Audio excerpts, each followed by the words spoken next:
guys, we're back on Crazy Shino, and this is the toy bird that I broke when I was 1 year old.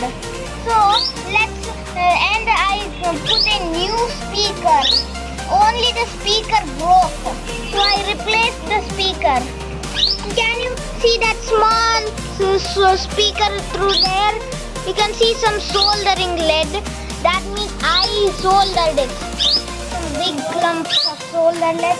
So can you guess where the button is? Guess. You probably didn't be able to guess because it was right here.